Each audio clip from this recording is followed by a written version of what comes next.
People helping people is our mission statement. Our work is more vital than ever. It is real and immediate. It reaches out to real people and their immediate needs. We outreach to many different communities to try and make sure that we can all work together to make a better Canada.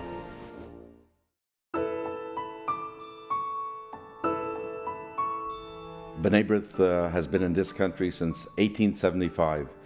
It really makes this organization the most senior organization that has been involved in both advocacy and in social services. We've been in Canada for 135 years, founded in Montreal and developed into a national organization over the years. The origins of B'nai Brith, even in the United States, was predicated on the fact that Jews were excluded from many facets of society. And there was a need to get together and to be together, to network together, and as well to break down the various ceilings that have been created. We have alliances with other human rights groups because we feel that it's imperative to stand and always fight racism, bigotry, and anti-Semitism. B'nai Brith was integrally supportive of the efforts to mobilize. So we're very proud of our history of supporting the Canadian Army during World War II, also responsible afterwards for helping in the resettlement of the refugees when they came to this country. B'nai Brith saw the need for a social Jewish organization on campus, created the Hillel Foundations, which have now become part of the overall Jewish community. We created a youth organization, B'nai Brith Youth, which has also become part of the community. B'nai Brith, in its wisdom, created the League for Human Rights, which I think captured the imagination of the notion of multiculturalism and tolerance. As our country has become much more multicultural, to build bridges between communities and have understanding between different communities is so important.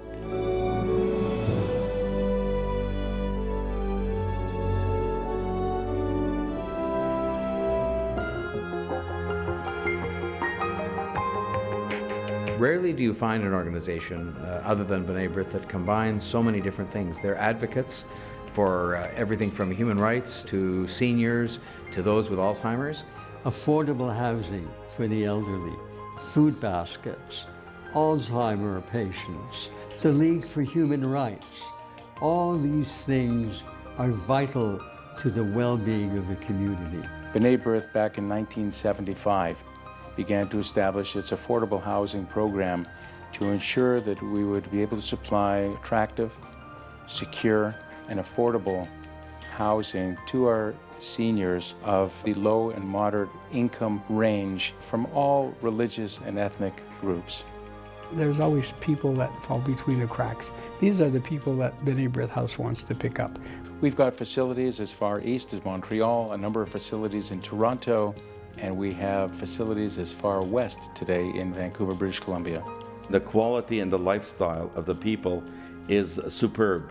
So people have actually said that years are added onto their lives because they're living in B'nai Brith buildings. We are here over 3 years now, and really we enjoy it. We feel being in a family, and you don't feel lonely. It's wonderful. It's not just an institution, it's not just a residence, it's people's home. There are more than 5 million people in North America who suffer from Alzheimer's. The Alzheimer's home is clearly necessary in our community, as statistics show. B'nai Brith approached me and asked me if I would help them to create a residence for people with Alzheimer's. And of course, it's something for some reason we just don't have. Wouldn't you know, it's B'nai Brith that came up with the idea with others of having it. It will be the most modern facility with all the healthcare professionals required to fully look after the patients. I'm very enthusiastic in regards to the project for the Alzheimer's home. I look forward to the community's participation and involvement in helping us raise the funds for this much-needed facility. One of the great pleasures, I guess, of my life over the past few years has been my involvement with Operation Thank You, which is an educational project sponsored by B'nai Brith Canada. We recognize the supreme sacrifice that Canadians are making in fighting terrorism. And so we've organized a program across the country in schools. We encourage teachers and students to send letters and cards to the soldiers, offering them encouragement and support. The wonderful warm response that we have gotten from the frontline troops, saying they're so thankful that people here remember and appreciate. And I think B'nai Brith demonstrates real appreciation with a program like this. At this very moment, we're the only organization that has a viable, functioning advisory board made up of 35 different ethnic, cultural, and religious groups where we come together and help each other. It stands up not just for people in the Jewish community, but for human rights as they apply to everybody. And what's more fundamental than that? B'nai Brith Canada is very concerned about the human rights of every single Canadian, while at the same time also looking at a changing world where terrorism has now captured the world stage. So we're always cognizant of the security needs and the human rights needs, and I think we've blended the two together very well. We created an anti-hate hotline, which has grown from just serving the Jewish community, but it also serves other people who find themselves in a position where they've been confronted by racism and bigotry. We also mentor youth and run programs for the students who will be our new Canadians of the future, to make sure they understand that Canadian citizenship brings with it responsibilities as well as rights. We are mentoring youth in the inner city of Toronto with computers, with other youth mentors. It's exceptionally well received, and it's something that we hope to expand upon. Free Loans is a program that was initially created and designed by B'nai Brith in this country. As poor immigrants were coming to this country, B'nai Brith saw the opportunity and the necessity to assist people and created the various free loan associations. It demonstrates again the visionary aspect of B'nai Brith. Students today are confronted by a myriad of accusations that are unfounded, such as Israel as apartheid, and we have to be in a position to properly respond with passion. Hate on our campuses is growing. That's why B'nai Brith decided to put together a student grassroots initiative called B'nai Brith on Campus. We've started on our various Canadian campuses to give strength to our Jewish and pro-Israel students and provide the support and resources necessary to better the situation on our campuses. We need B'nai Brith because it does so much good for so many. We need B'nai Brith because it's been just a wonderful catalyst for bringing the Jewish community together with the larger community in this country. We need B'nai Brith because it gives us strength on campus. We need B'nai Brith because we are getting older and we feel a kind of protection around us. We need B'nai Brith for so many reasons, for the young, for the aged, for the community.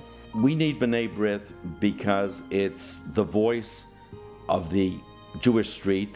It's the organization that cares. It's the organization that responds. It's responsible activism.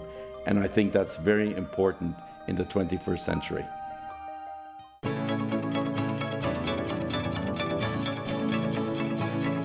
First and foremost, we see an increase in our services to the geriatric community. Building a better Canada, making sure that it's free from discrimination and racism, and hoping that we can train the leaders of tomorrow. They help people.